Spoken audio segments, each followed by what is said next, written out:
میں نے ایک دفعہ ویڈیو پہ فلسطین کا ایک جمعے کا خطبہ سن لیا، اور خدا کی قسم جمعے کے خطبے میں وہ پاکستانیوں کو دعائی دے رہے تھے، کوئی پاکستانیوں تک پیغام پہنچائے کہ ہماری مدد کروا۔ فلسطین کے اندر جمعہ ہو رہا تھا اور وہ فریادیں کر رہے تھے کہ کوئی تو آئے، ہمیں پاکستانیوں کا بھی نام ہے۔ میں اس وقت ٹورانٹو میں تھا، یہ ویڈیو میں نے دیکھی تو 3 دن تک کھانا نہیں کھا سکا تھا میں، وہ وہاں پہ لوگ مجھے بلا رہے میرا نام لے کے، اور میں بیٹھا یہاں پہ ڈالر کما رہا ہوں۔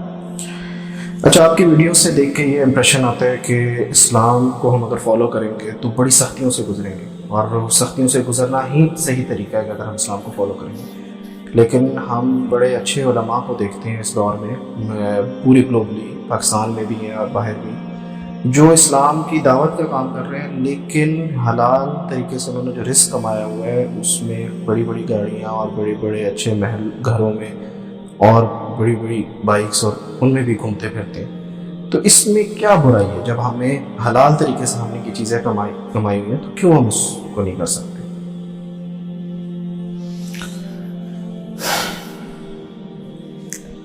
نبی علیہ السلام نے جب ارشاد فرمایا نا امت کے بارے میں، تو انہوں نے جسم کی مثال دی کہ امت میری جو ہے نا ایک جسم کی مانند ہے، جب ایک حصہ اس کا جسم کا تکلیف میں ہوتا ہے تو باقی کا حصہ کبھی بھی چین میں نہیں ہو سکتا۔ آپ کے پیر میں، ان کے انگوٹھے میں بھی چوٹ لگی ہوئی ہونا تو باقی کا پورا جسم اس طرح ہوتا ہے۔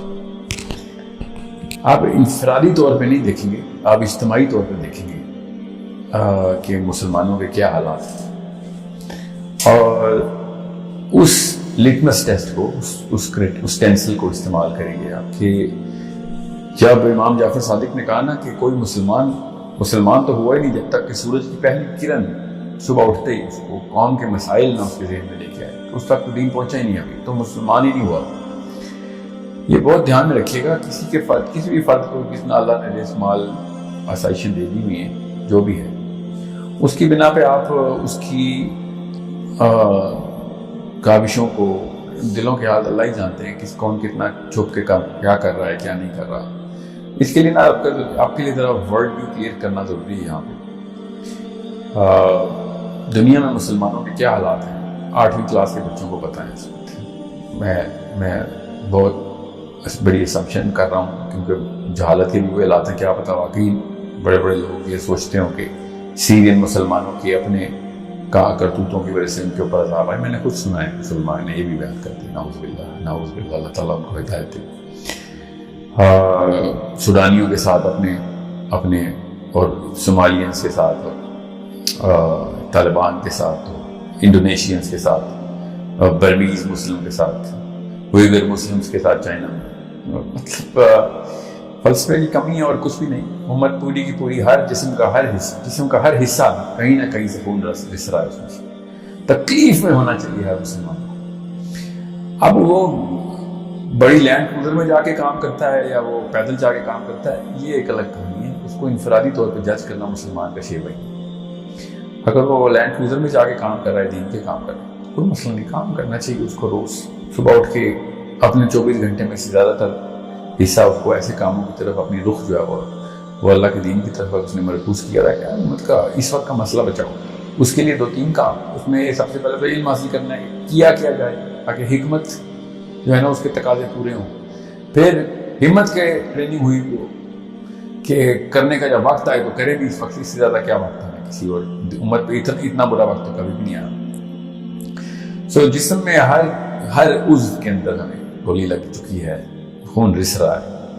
اب بس اس کا فلٹر بس آسان تھا ہی لگائیں کہ نبی علیہ السلام اگر آج تشریف لے آئیں تو کیا کریں گے، کس طریقے سے وہ ترتیب بنائیں گے امت کی، اور کیا کام شروع کریں گے۔ کیا کوئی ایک دن کی چھٹی لے سکتا ہے مسلمان؟ بالکل بھی نہیں۔ ابو بکر صدیق ہوں یا علی بن ابی طالب ہوں، چھٹی لیں گے آج کہ میرا ویکینڈ ہے۔ مسلمان ہونا ایک لائف سٹائل کا نام ہے، جب تک ہمیں سمجھ نہیں آئے گی تب تک ہمیں کبھی بھی فلسفہ کلیئر نہیں ہوگا۔ Islam is a life style, Islam is daily routines, Islam is a job, is a permanent job. ایک ہی CEO ہے ہمارا جو دنیا کو جس نے بنایا ہے، ہم اس باس کو رپورٹ کرتے ہیں، ہم اسی کا حکم مانتے ہیں کہ میرا آج کا KPI کیا ہے، میرا آج کا سروس لیول اگریمنٹ کیا ہوا ہے ہم سے۔ ایک 114 چیپٹرز کا کانٹریکٹ سائن کیا ہم نے اس کمپنی کے لیے. 114 چیپٹر کا کانٹریکٹ سائن کرنے کے بعد بھی اگر ہم چھٹیاں لے رہے ہیں تو پھر تو ہمیں سمجھ ہی نہیں آیا کہ کہانی کیا ہے. اسی لیے تو ہر قسم کی قوم ہمارے پر چڑھ رہی ہے, اور جس طریقے سے دسترخوان پہ کھانا پیش کیا جاتا ہے ایسے مسلمان پیش ہوئے ہیں. تو کھانے کی مثال کیوں ہے؟ نبی علیہ السلام نے مثال دی ہے صحابہ کو کہ جیسے دسترخوان پہ کھانا لگے گا ایسے آپ لوگوں کو کھائے گا. کیونکہ کھانا جو ہے نا وہ آپ کو آپ جب اس پہ چھری چلاتے ہیں نا مرغی کے اوپر تو آگے سے چھری پکڑ نہیں لیتی یا پھر آگے سے گولی نہیں چلاتی. یہ معاملہ کیوں؟ کیونکہ سوئے ہوئے پڑے چھٹی میں آج. تو شیطان نے کبھی چھٹی نہیں لی, پتہ نہیں مسلمان نے کب سے چھٹیاں لینی شروع کر دی. سو جب تک آپ یہ دیکھیں گے کسی کے پاس گاڑیاں بڑی ہیں تو یہ غلط نظریہ ہے دیکھنے کا. یہ دیکھیں کہ اس کا لائف سٹائل جو ہے وہ دین کی طرف کس محکمے میں آپریشنل ہے. پوری کمپنی ہے مسلمان اسلام کی کمپنی ہے جس میں کچھ علم کا شعبہ الگ ہے, دعوت کا شعبہ الگ ہے, جہاد کا شعبہ الگ ہے, بچے پالنے کا شعبہ الگ ہے, معاشیات کا شعبہ الگ ہے. یہ سارے کے سارے معاملات ایسے امہ اگر ہم کر رہے ہوتے تو خدا کی قسم اتنا پیسہ مسلمانوں کے پاس ہے. اس کا 1% تھا جب یورپ میں جب یہ رینیسانس کا دور چلا, 1% کی قوم انہوں نے اٹھا لی تھی. ہمارے پاس ساؤتھ افریقہ میں جب حبشیوں کے پاس یہ معاملہ ہوا کتنا مال آیا تھا ان کے پاس. آپ سوچیں تو صحیح, مسلمانوں کے پاس اپنا ہی اتنا پیسہ ہے, وہ اگر آپس میں ہی اس بارے میں اگر اکٹھا ہونے کی کوشش کریں یار بس بہت ہو گئی, اور صرف ایک اس لیے کہ میں نے کلمہ پڑھ لیا ہے اس لیے میں ایک ٹیگ ہو گئی ہوں کہ نہیں اس کو کچھ بھی نہیں ہونے دینا. تو اپنی سوچنے والوں کے ساتھ ایسے ہی ہوتا ہے. اور یہ صرف مسلمانوں کے ساتھ نہیں, دنیا کی کسی بھی قوم کو تباہ کرنا ہو اس کو انفرادیت کے اوپر لگا دو, اپنا سوچو, بس تزکیہ نفس پہ لگا دو اور کلیکٹیوزم نکال دو, کوئی بھی دنیا میں قوم فتح ہو جائے گی. تو یہی ہوا ہمارے ساتھ. سو جب تک آپ اسلام کو لائف سٹائل نہیں سمجھیں گے تب تک مسلمان ہونے کا مطلب نہیں سمجھ آیا. فیشن کے طور پہ بڑے لوگ مسلمان ہیں جو سنگرز اور ایتھیسٹ نے بھی وہ کراس نہیں پہنا ہوتا, ایکٹرز نے بھی کراس پہنا ہوتا, فیشن ہے. پتہ ہی نہیں عیسیٰ علیہ السلام کا مگر کراس پہنا ہو. بائبل کی ایک آیت نہیں پڑھی کراس پہنا ہو. بالکل اسی طریقے سے ہم نے اسلام کا ایک ٹائٹل لگایا, اپنے آپ کو تسلیاں دیتے پھرتے ہیں کہ مسلمان ہیں, کیونکہ ہر بندے کو ایک پرسنل آئیڈینٹی چاہیے ہوتی ہے. ہمیں وہ آئیڈینٹی مل رہی ہے بس اسلام سے کہ میں بھی کچھ چیز. یہی مسلمان اگر ہزاروں بھی ہوتے دیکھتا آج کوئی مسلمان ہونے کی کوشش کر رہا ہے. یہ صحابہ ہی تھے جو کہ اکیلے نبی کے اوپر آئے تھے.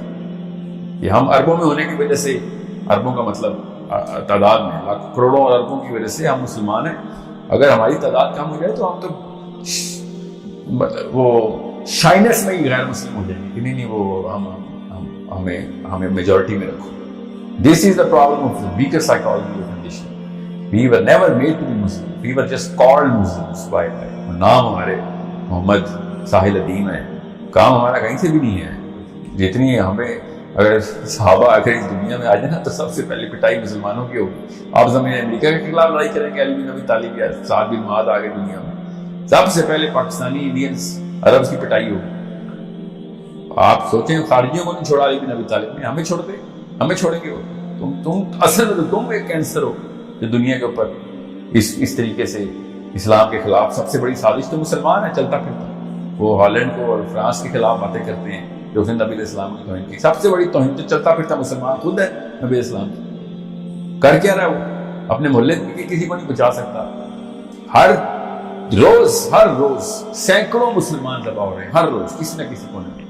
اور ہم لوگ بیٹھے ہوئے کہ وہ یہاں پہ میں اللہ کا ایک لاکٹ پہن لیا, میں اس جماعت میں اس فرقے میں, شرم آنی چاہیے. یہ تو وہ یہ دور خدا کی قسم کرسچن پہ بھی نہیں کبھی آئے جو دور مسلمانوں پہ اس کا گزر ہے. 110 فرقے ہیں کرسچنس, 110 بائبلس ڈفرنٹ. ہمارے پاس قرآن ایک ہے, تو ہم نے تفسیروں میں اپنے فرقے نکال لیے تاکہ کسی طریقے سے سیلف اسٹیم میری سیٹسفائی ہو جائے کہ I have some rationale, میری بھی کوئی جسٹیفیکیشن ہے. کوئی نبی علیہ السلام سے محبت کی باتیں کر کے اپنی سیلفشنس کو اور اپنے ڈر اس حسیس پن کو سیٹسفائی کر رہا ہے, تو کوئی اپنے آپ کو کسی عالم کے ساتھ طے کر کے بیٹھا ہوا ہے, تو کوئی صحابہ کی جماعت میں بیٹھا ہوا ہے, تو کوئی اہل بیت کی جماعت میں بیٹھا ہوا ہے. اہل امت کون ہے؟ اہل بیت تو ہم ہیں, اہل بیت لورز ہیں ہم, ٹھیک ہے. نبی علیہ السلام کے لفظ ہیں آپ کو، اہل امت کون ہے؟ امت لفظ کون ہے آپ میں سے؟ یہ کون سا فرقہ ہے جو امت سے پیار کرتا ہے؟ میں آج پوچھ رہا ہوں یمن میں کتنے بندے مرے، میں لگ پتہ جائے گا، کسی ایک کو بھی جواب نہیں آتا۔ یمن میں کسی بھی دن کوئی بچے مرے، بچے کا نام بتا، آپ کے بچے کو پکڑے نہ آ کے، پھر میں دیکھتا ہوں اس وقت اللہ رسول ہی کر رہے ہوتے ہیں آپ، کسی اور کے وہ ہاتھوں ہمارا بچہ ذبح ہو رہا ہے، کوئی فکر ہی واقعی نہیں، کوئی ٹینشن ہی نہیں آتا۔ سو اس کلیکٹیو کوشچن، کلیکٹیوزم کے اندر یہ سوال ڈالیں آپ، انڈیویجولزم میں نہ ڈالیں۔ بڑے بڑے گھر اور بڑی بڑی گاڑیوں سے نہیں چیک ہوتا، ایسے ایسے لوگوں نے ایسے ایسے کام کیے ہیں جن کے اپیرنٹ لائف سٹائل ہے نا وہ اس طرح کے نہیں ہے کہ آپ وہ سوچیں کہ کوئی اللہ کے کام کر رہا ہے، مگر کر رہے ہیں، مجھے پتہ ہے کر رہے ہیں۔ سو don't judge people on the visible profile, judge them on their philosophical profile, their actionable profile، کہ یہ کرتے کیا ہیں، کیا اعمال کیا ہیں۔ 24 گھنٹے میں سے کتنے گھنٹے جو ہیں یہ بچوں کی پرورش میں اور دین کے لیے اور امت کے لیے جو ہے نا وہ سوچتے ہیں۔ روز کی ڈسکشن میں پیسے ڈسکس ہوتے ہیں، یا پھر روز کی ڈسکشن میں مرے ہوئے بچے یا ریپ ہوئی ہوئی بچیاں ڈسکس ہوتی ہیں کہ ہم کچھ کر کیوں نہیں رہے۔ میں نے ایک دفعہ ویڈیو پہ فلسطین کا ایک جمعے کا خطبہ سن لیا، اور خدا کی قسم جمعے کے خطبے میں وہ پاکستانیوں کو دعائی دے رہے تھے، کوئی پاکستانیوں تک پیغام پہنچائے کہ ہماری مدد کرو آپ۔ فلسطین کے اندر جمعہ ہو رہا تھا اور وہ فریادیں کر رہے تھے کہ کوئی تو آئے، ہمیں پاکستانیوں کو بھی نام دیا۔ میں اس وقت ٹورانٹو میں تھا، یہ ویڈیو میں نے دیکھی، تو 3 دن تک کھانا نہیں کھا سکا تھا میں۔ وہ وہاں پہ لوگ مجھے بلا رہے میرا نام لے کے، اور میں بیٹھا یہاں پہ ڈالر کما رہا ہوں اور لوگوں سے پیسے کرتا ہوں ریسٹورینٹ پہ بیٹھ کے، وہ ٹھیک ہے وہ غلط ہے، کام کچھ بھی نہیں۔ Understand the bigger problem.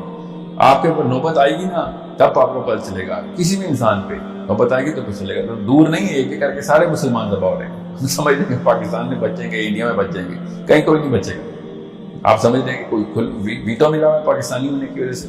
کسی کو کوئی ویٹو نہیں ملا ہوا، ایک ایک کر کے سب چھری کے دھار کے نیچے سے گزریں گے۔ جب تک اٹھیں گے نہیں تب تک وہی ہوگا جو اکیلے بندے کے ساتھ ہونا بھی چاہیے۔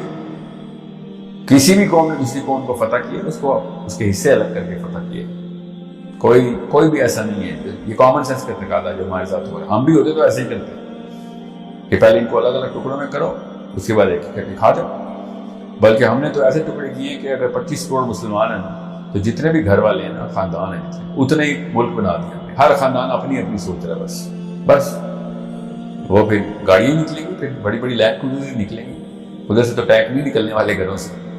ایک وقت تھا جب گھروں سے بھی ٹینک نکلتے تھے، ایک بندہ باہر آتا تھا تو لگتا تھا جرنیل باہر نکلا۔ یہ مسلمانوں پہ ہی ٹائم تھا، ٹھیک ہے، اور اسی مسلمانوں پہ نہیں ٹائم تھا، یہ گوروں میں بھی یہ ٹائم گزرا ہے۔ جب تک قوم کی سوچتے رہے ہیں تو بچہ اٹھ کے آیا کروسیڈ کرنے کے لیے عیسائیوں کا۔ جب قوم کی سوچتا ہے نا تو پھر اسی طرح کرتا ہے۔ میں آپ سے کہہ رہا ہوں اللہ کی سوچیے، پھر دیکھیں کیا ہوتا ہے۔ کسی وجہ سے صحابی جو تھے نا وہ بے چین زندگیاں گزارتے رہے، دنیا کے فاتح تھے مگر روتے ہوئے سنتے تھے۔ ہر ملک ان کے پیروں کے نیچے تھا، مگر ساری رات رو رہے تھے۔ ہم لوگ پتہ نہیں کس بات کے خوش ہیں، کیا نشہ کیا ہم نے، خوشی کس بات کی ہمیں؟ 15,000 روپے کی پروموشن ملتی ہے نوکری پہ، ایسا خوش ہوتا ہے جیسے کہ حضرت عثمان کو جب نبی علیہ السلام نے حدیث سنائی تھی نا کہ آج کے بعد عثمان جو مرضی کرے، وہ خوشی عثمان کو نہیں اٹھتی ہو۔ یہاں پہ محمد عثمان کو میاں والی میں ہو جاتی ہے کہ آج 15,000 کی پروموشن مل گئی ہے، میرا باس خوش ہے۔ مطلب یہ اگر حالات ہوں گے قوم کے تو پھر ایسے ہی ہونا بھی چاہیے، ایسے بالکل ٹھیک ہو رہا ہے۔ مجھے تو کبھی بھی غلط کو غلط تو مانے نا، تب کہیں جا کے اٹھیں گے، صحیح کو صحیح مانے، غلط کو غلط مانے۔ ہمیں پتہ نہیں کون جنت کا ٹکٹ دے کے بیٹھ گیا، کہیں سے کوئی خواب میں کوئی آپ کو کوئی زیارت ہوئی ہے اور کوئی بزرگ نے آ کے آپ کو ٹکٹ دیا کہ یہ لو تمہارے پورے خاندان کو جنت ملے گی، بے فکر ہو جائے دنیا میں، بس وہی کرو۔ ہم سے بہتر تو خدا کی قسم وہ قادیانی ہے، قادیانی بھی اپنی قوم کا سوچتے ہیں، ہم اتنے بے شرم۔ مطلب وہ ایک جھوٹے نبی کے اندر وہ متحد ہو گئے ہیں، اتنی لعنت ہے ہمارے اوپر کہ ہم سچے نبی کے نیچے متحد ہو رہے ہیں۔ کامن سینس کی بات ہے، وہ جھوٹے نبی کے نیچے متحد ہونے والی قوم ہے، اور ہم سچے نبی کو چھوڑ کے الگ الگ ہو گئے۔ تو پھر یہ تو ہوگا، پھر آپ کا سوال روز بھی پوچھا جائے تو روز بھی اس کی یاد دہانی کرا جائے، پھر بھی کام۔ مرے ہوئے لوگ نہیں اٹھتے، سوئے ہوئے لوگ اٹھتے ہیں۔ تو جب دعا ہی کریں کہ ہمارے بچے نہ ہمارے بھی پیدا ہوں، کیونکہ ہم تو مرے بھی پیدا ہوں،